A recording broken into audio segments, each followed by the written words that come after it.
Let me ask you something. Have you ever been giving a girl your time, your energy, your attention, and something just doesn't add up? You're doing everything a boyfriend would do, yet you're treated like a background character in her romantic life. You just walk away from a 2-hour conversation where you shared things nobody else knows. You're convinced there is a deep, rare connection. So you decide to test the waters with a text that is just slightly flirtatious. You might tell her you really enjoyed your time and that she looked amazing in that dress. But her response is purely polite, a laughing emoji and a quick "thanks" before she immediately asks if you saw what another guy posted. Your brain immediately goes into overdrive, scanning for any positive sign to justify your effort.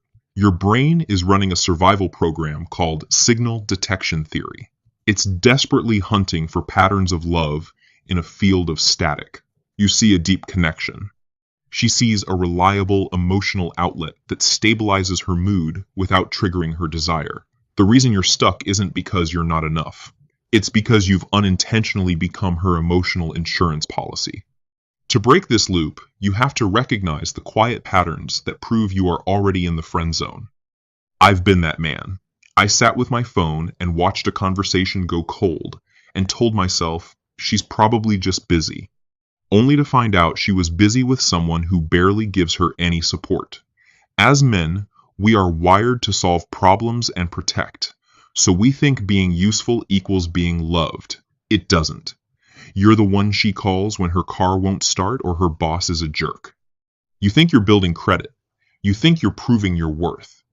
But in reality, you are trading your mystery for emotional safety. We've all been there. It's not that guys are clueless. We're just trained to look for big, obvious signs while she communicates her lack of interest in the quiet spaces between her words. Real attraction contains friction and tension. If she is 100% comfortable around you, no nerves, no what-ifs, she has already moved you into the safe zone. To understand why she isn't choosing you, we need to analyze how she actually treats you when the lights are off and the nice girl mask slips. Imagine your phone pings. You think it's a flirtatious message, but it's a screenshot of another guy's DM. She asks you what he meant by it, or if she should give him another chance. This is a psychological filter called social categorization. She's sorting you into a drawer labeled safe utility, and once that drawer is closed, it's hard to reopen. In her subconscious, you aren't a romantic threat, so she trusts you with the details of her dating life. A woman who sees you as a romantic option is careful not to mention other men. She doesn't want to poison your perception of her availability. She treats you like a dating coach, not a dating option. But talking about other guys is just the start. Watch how she manages the physical space between you. You finally build up the courage to ask her to grab coffee, just the two of you. She replies that it sounds great, but then suggests inviting your mutual friends too. This is risk mitigation. Privacy creates momentum, and momentum leads to escalation. By constantly pulling in a buffer of friends, she is making sure the setting never feels like a date. Group hangs are safe. One-on-one is a risk she isn't willing to take with you. And when you do manage to get close, notice the quality of the contact. She might be very warm. She might even touch your arm when she laughs. But when you hug, it's a quick side hug or a literal pat on the back, what we call kinetic neutrality. When there is attraction, the body naturally stays in the contact zone for a few seconds longer than necessary. She is completely relaxed because there is zero sexual tension between you. Tension is the spark. Without it, you're not a romantic interest. You're just white noise in her background. But it's not just her body. It's the very words she uses to define who you are to her.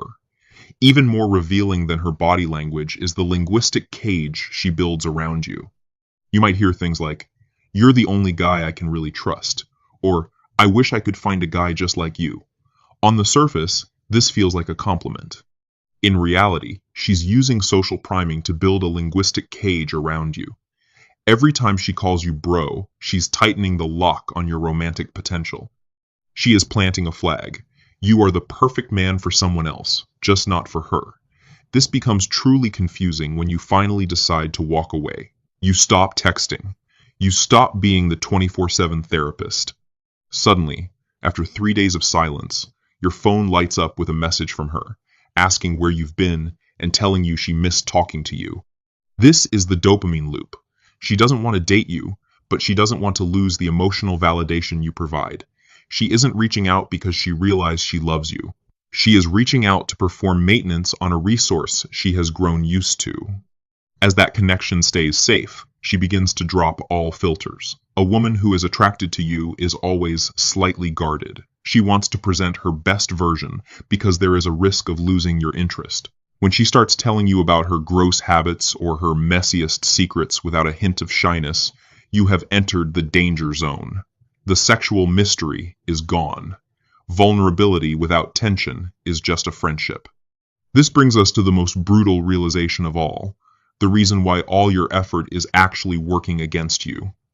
In psychology, there is a clear stability-attraction trade-off. Women look for both stability and excitement. By being her permanent safety net, you have provided 100% stability, but you have provided 0% excitement.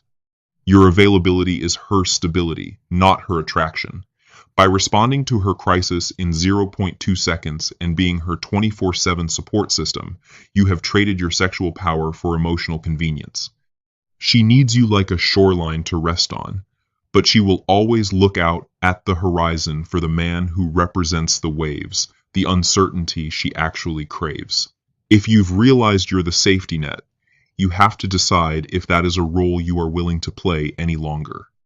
The hard truth is, you cannot logic your way out of the friend zone. You cannot do enough favors or be patient enough to manufacture attraction that isn't there. Every time you send a long message to explain yourself or wait 2 hours for a reply just to stay in her orbit, you are falling for a cognitive trap called the sunk cost fallacy. You've invested so much time that your brain refuses to admit the investment has already failed. You think if you just invest a little more, she'll finally see you differently. She won't. Attraction is binary. It is either there or it is not. Your choice isn't to convince her. Your choice is to reclaim your energy. Walking away isn't an act of anger or a dramatic speech. It is an act of recalibrating your own value. Staying while watching her choose everyone but you is a choice to destroy your own self-respect.